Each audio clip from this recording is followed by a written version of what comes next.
Hello everyone, I'm Jerry Tabatt with another edition of our military community. Got a great interview for you today. We're talking about not only a local business, but this business is so dedicated to veterans and there's so many different things going on with it. And I'm so excited to talk to this young lady today. And speaking of young ladies, Miss Jenna Hall, who is owner of Hallin Heart. Jenna, thanks for coming in today. Thank you for having me. Everything going good? Everything's going great. How about you? Good. You survived the snowstorm okay? Yes. Good deal on that. Well, before we get started on this interview, tell people that are watching this right now a little bit about yourself.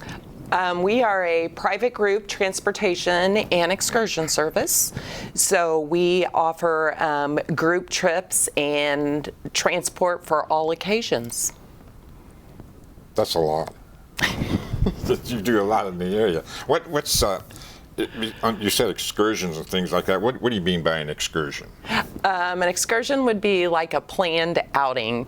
So as an example, working with our veterans, we like to take them out on different trips. One of the trips that we do is we take them to the Man in the Sea Museum. Oh, wow. They provide a special presentation for them, and then we take them out to lunch. So it just gets them out for the afternoon.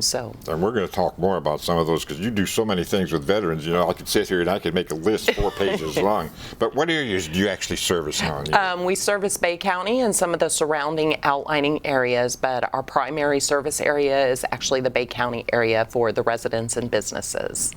Now, you're with the Bay County, with the Beach Chamber of Commerce. Yes. You work with 501(c)(3)s. Yes. Where do you get all that energy from? I don't know. It just comes natural. I've always been kind of a high energy, multitasking type of person, so it's just a natural habit for me. I like to be busy. Yeah, you like to stay busy. Yes. Let's talk a little bit about some of the things you actually do now. You grew up, your father was in the military. Yes. Your grandfather was in the military. My father-in-law. Your father-in-law. Mm-hmm. And was your husband in the military too? No. Okay, good. At least we had a little break there. But so you have this background on military and veterans and things like that. Why is it so important to you that you volunteer so much of your free time, Jenna, in this community? And you do so much in this community, not only for the veterans, we'll get into that, but for other different agencies too. Why is it so important to you? Well, first of all, I believe in giving back. I've always believed in giving back to others and the impact that you can make through individuals and through your service. So I've always had a servant's heart, and I've always enjoyed giving myself to others and bringing light to their life. And what's remarkable about this whole thing, you've only been in the area since 2019, so Yes. in 6 short years, you've really brought a lot of stuff together in this community. Yes. Was it difficult to reach out, or just with your personality and everything, were you just able to say, okay, I'm going to do this, let me go talk to somebody? Yes. I'm a very upfront, outgoing person, so if I desire to make something happen, I will go after it. So I have no problem talking to strangers. I have no problem walking into a business and inquiring where their needs may be. And, my goal is to continue to serve our community. And if I'm not out talking to people, how do I know what's going on? Yeah, that's a very good thing to have. Now, we touched a little bit on the veterans here, but you have such a special place in your heart for veterans. Yes. And I've seen you when you talk to different veterans and everything, you have this smile on your face like, wow. It's like they kind of make you feel a part of their relationship, their life together with them. Yes. Why is that so special in your heart? It's important, first of all, for me to influence other people and how important our freedom is. And I think people tend to forget about our veterans and some of the things that they may be going through on a personal level. So for me, it not only brings joy to them, but it brings joy to me and the relationships that have been formed with them. They've become like family to us. And that's what's so important, is that family too. Now, as you get to know these veterans and their families, they have special needs. How are you equipped to handle special needs? It could be, like they're in a wheelchair, they're on crutches, they're on a walker, they have, they're not mobile or anything. How can you handle all of this?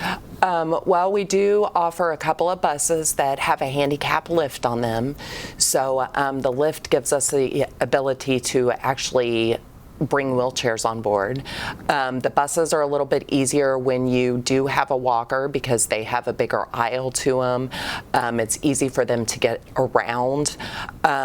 We just really, I don't really see those things when we service them. So to me, we're taking care of people. Taking care of people. People are people. It doesn't make any difference. I always say what you have up here, and especially in your heart, that's all that counts. That's right. Now, this transportation of these veterans, you make this connection with them. There's a special connection. Yes. You said that they almost become part of your family. Yes. You make this connection, and how do you stay in touch? And do you go to dinner with them? Do you go to their house? How do you keep this connection going with them? For me, primarily, most of my veterans have come from the beach facilities. So these are the guys that served in World War II and were born in the 30s. And so it's very easy for me to make time to go by and say hi, or to pick up the phone and to call them. And I keep the connection with the activity directors because I want to keep the connection with the residents. And of course, some of them have passed on and some of them are still with us, but they continue to have veterans come into the facilities, and there's not a big focus there for those relationships. So the relationship's extremely important to me because no one's going to ride with me if they don't know who I am. And that is also very important. Now, these veterans, I've seen you interact with them and everything, and it's amazing to see that interaction that you actually do have and this connection. And I see the appreciation that they have for that. What have you learned from this connection you've had with the veterans? Because it's got to be an educational experience too, because like you said, World War II veterans and that, you learn a lot of things. What have you learned from our veterans? I've learned that most of them really have a great sense of humor. And when they get to talking to one another from different branches, because we pick up at multiple facilities, so these men and women don't necessarily know each other until they get on this bus. So to hear them talk about their service and the things that they got into, I've heard some very interesting stories, and I'm always smiling because they bring joy to me and they make me laugh. They make me laugh by their sense of humor and the competition. They're competitive. I mean, whether it's Navy, Army, Air Force, they are competitive with one another, and I really get a kick out of that because it brings them joy, and they like competing against each other. I've seen you transport veterans and things like that, and I've seen the looks on their faces and everything. What do they say to you about you personally? Do they talk to you about they're so happy to see someone with a smile on their face that's interested in them? How does that connection go? They're extremely appreciative, even if it's just a phone call or a pop-in visit or giving them a ride or taking a group. They're very, very appreciative, and that's not why we do what we do. We do that because it's an honor and a privilege, and I have the freedoms that I have because of our military men and women. So they are very appreciative and they recognize what we're doing. Yeah, and that's all they want. Is they want to be treated like an individual. That's right. That they are.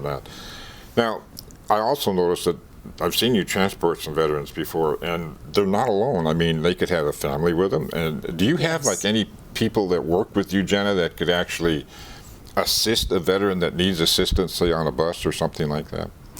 Yes, usually when we start to transport from the memory care units, we almost always have a staff go with us. And, a lot of times my drivers will take them to the restroom or take care of whatever needs they may have. But those that really need that one-on-one assistance, they will normally a staff person will come who is fully trained in handling that. And that makes them feel too like, hey, I'm not alone in this. I've got some help there if I need it. Now, one thing that I've noticed in working with veterans in that is sometimes it's difficult with medical appointments and that. A lot of them, they can't get them done here. They say, well, you got to go to Pensacola, you got to go to Biloxi. Right. Do you do any of that transportation, say to the VA center in Pensacola or the one in Biloxi, or do you stay pretty much in Bay County? I stay pretty much in Bay County, and that's because most of the men and women are being serviced here on the beach. So time-wise, it's much more feasible for me to individually transport someone locally than it is to transport them several hours away. If I could find a way to do that, it would be amazing. Yeah. Well, and they need that, and hopefully, yes, they do. Hopefully, we can get something done now with the new administration and everything. We'll see how that goes on. Now, I got to talk to you about these excursions. We're going to talk. I want you to talk about either 2 or 3 of them that you have done. Okay. What was the excursion, and how did the veterans that you were with touch you, and how did they respond to what you were doing for them? Well, one of the things that we have done that was really interesting was we went to a Bear Creek Feline Center, which is also a 501c3. So they have multiple types of exotic cats. And so we were able to set up a private tour and cater lunch for them, and we actually had a musician come in and sing some of the older songs from them from the 40s and 50s, and we just had an amazing time. And I recall that there was a couple that went with us, and they had a baby bobcat that they had adopted when it was very, very, very young. And once it started to grow, they actually gave it to Bear Creek Feline Center. So the husband and wife had an old school photograph in his wallet of this cat, and their hope is that this cat was still there, and it was.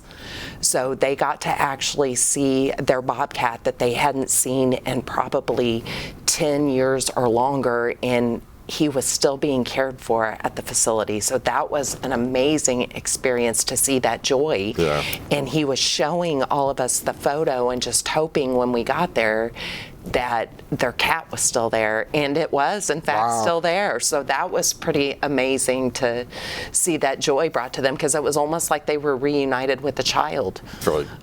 And they don't get to see a lot of that. I mean, let's face it, if they are handicapped and they're getting older, they don't get a chance to go out and see those kind of things, and they really appreciate it. I've known that for several years now, how they appreciate someone taking the time to be with them. Now, on these excursions that you go out, like say the one to Bear Creek, yes, do you set a time limit on it? And what do you? Yes. I know you can't do this for free. I hope you can't do it for free, but it'd be nice if you could. How do you work that out? I actually did a lot of veterans work for free for many, many years. So I guess it was 2023 that I started to look at some possible sponsorships.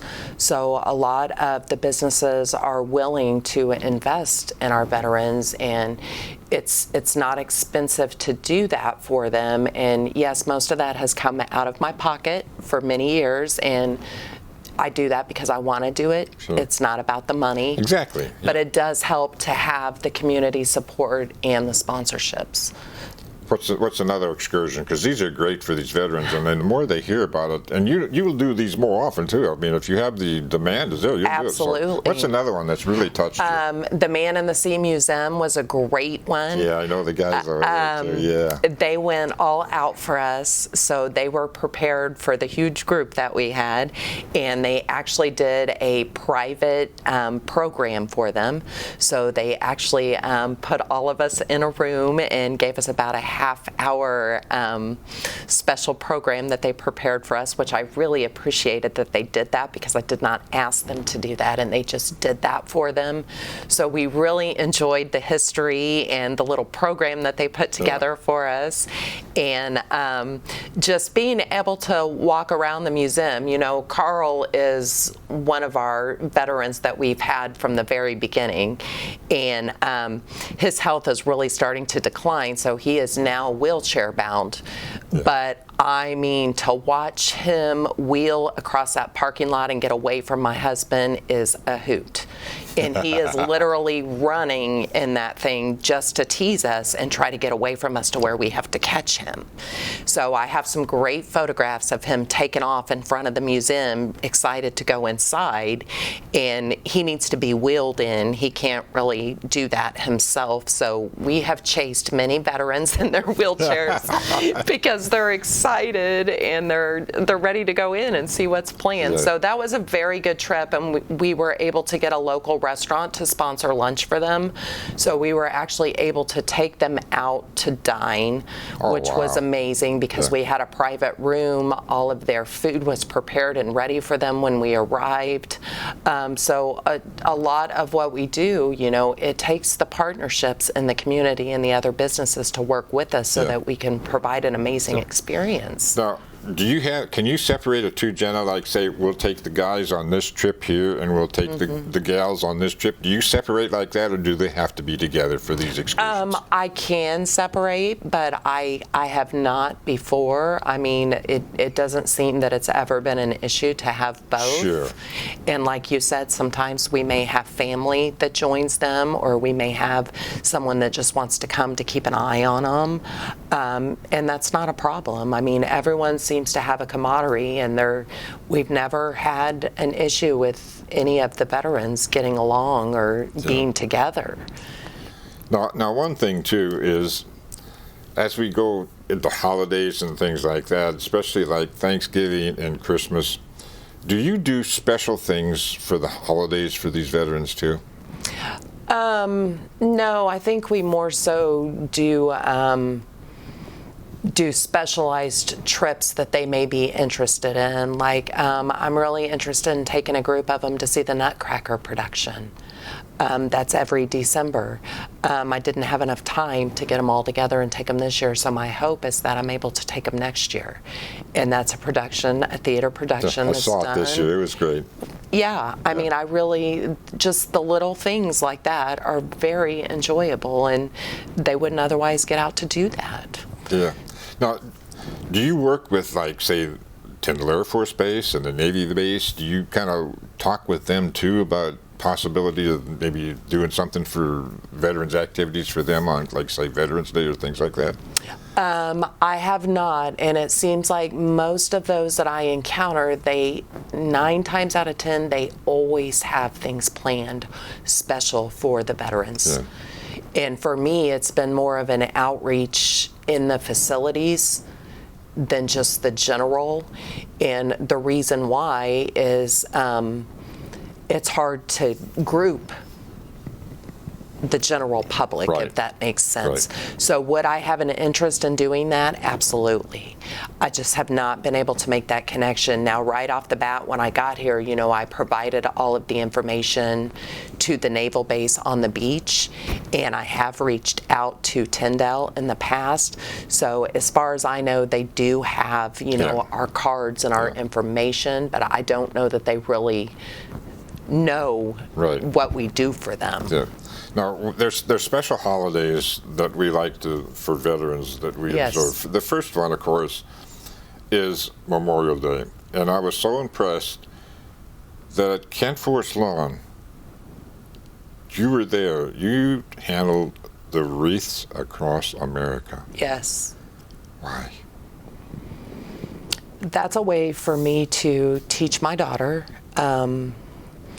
She is involved with that with me every single year. So when I first moved here, I met Catherine, who is in charge of the program, and she talked to me and my daughter about the Wreaths Across America. So I have actually done that for the last 6 years, as long as I've been here.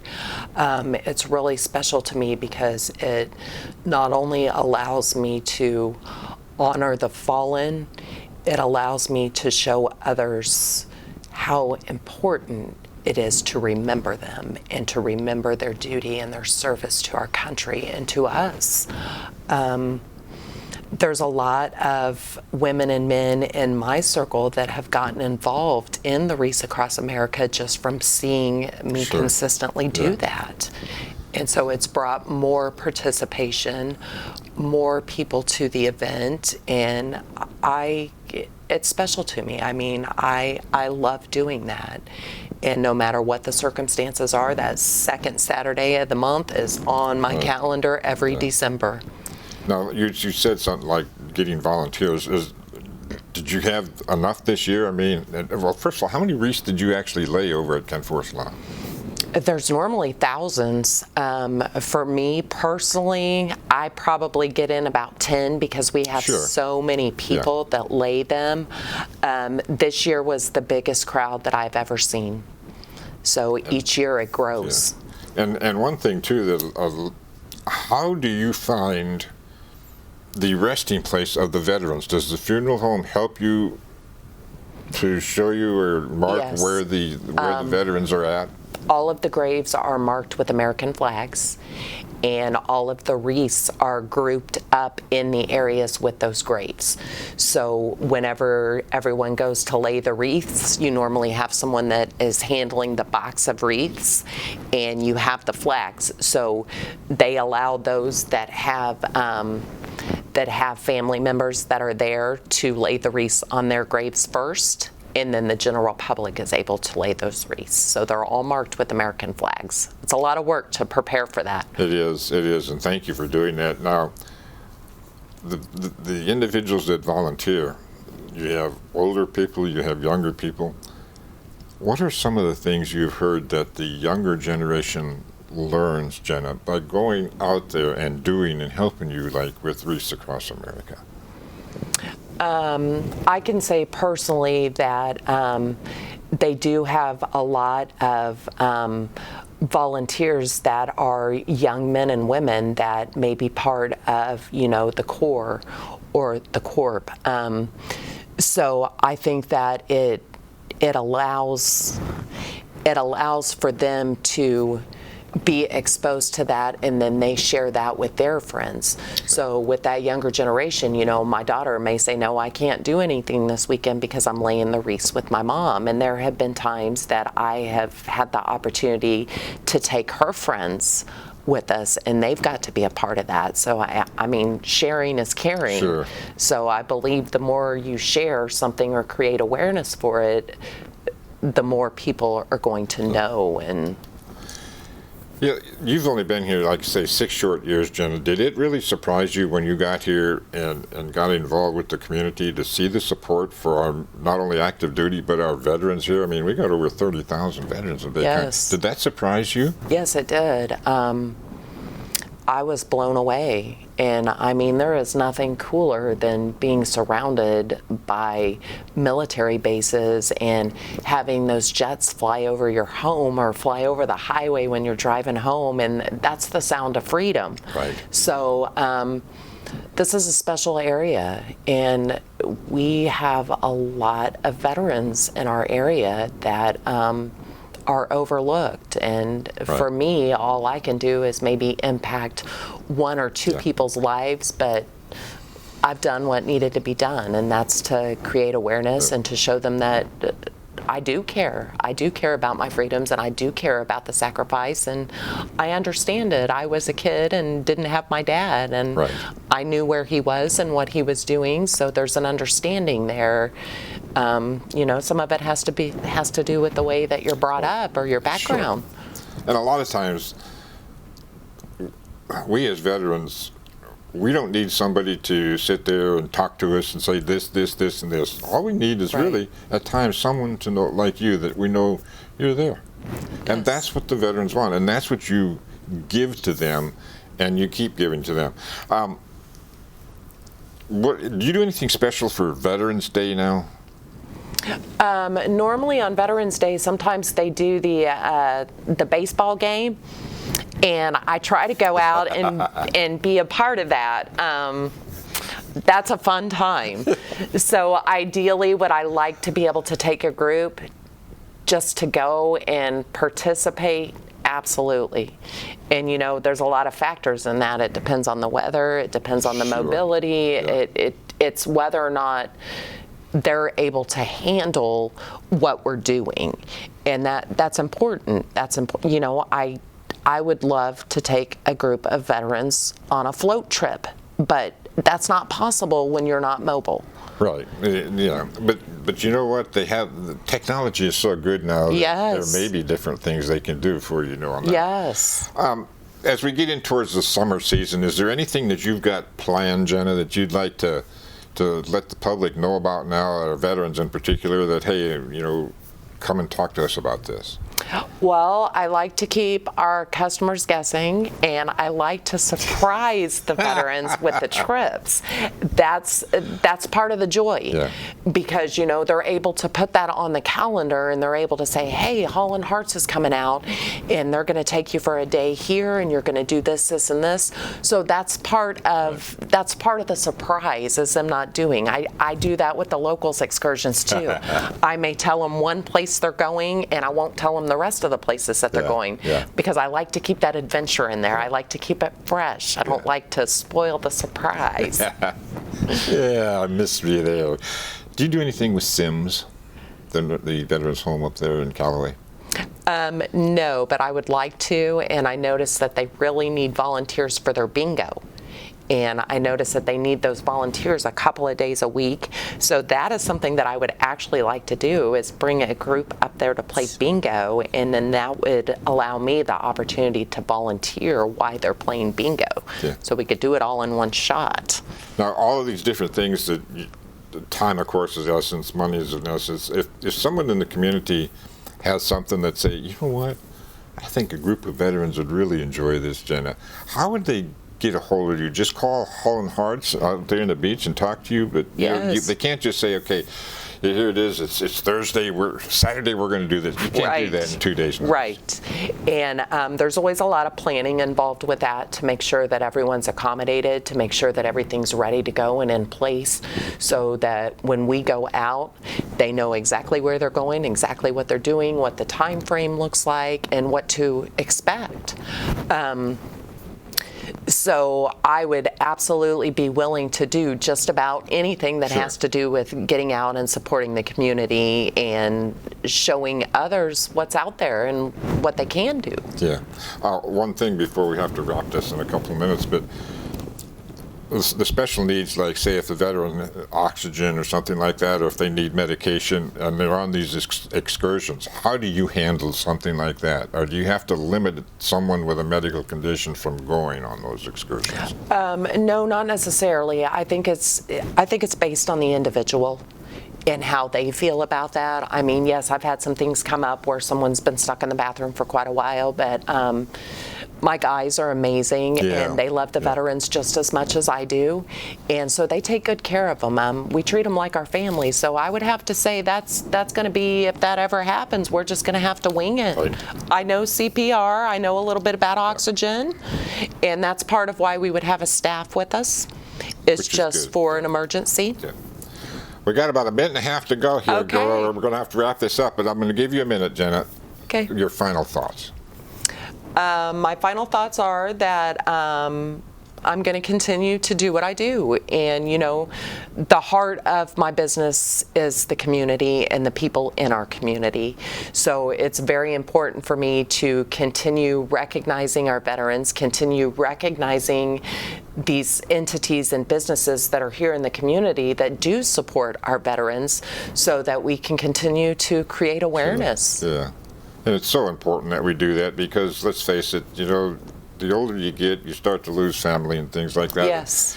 And with the relationships that you build, Jenna, as a veteran myself, thank you for doing that. I appreciate it. Thank you. Well, we're almost out of time here, but I want to say thank you so much for coming in today. Thank you. And doing for what you do in the community.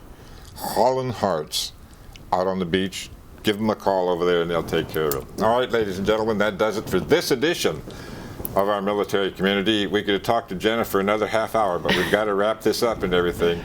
Just remember, this community here serves our veterans. They're here for you, and they'll listen to you and take up your suggestions. And if you have something to say to them, just go out and talk to them. That's the big thing, communicate.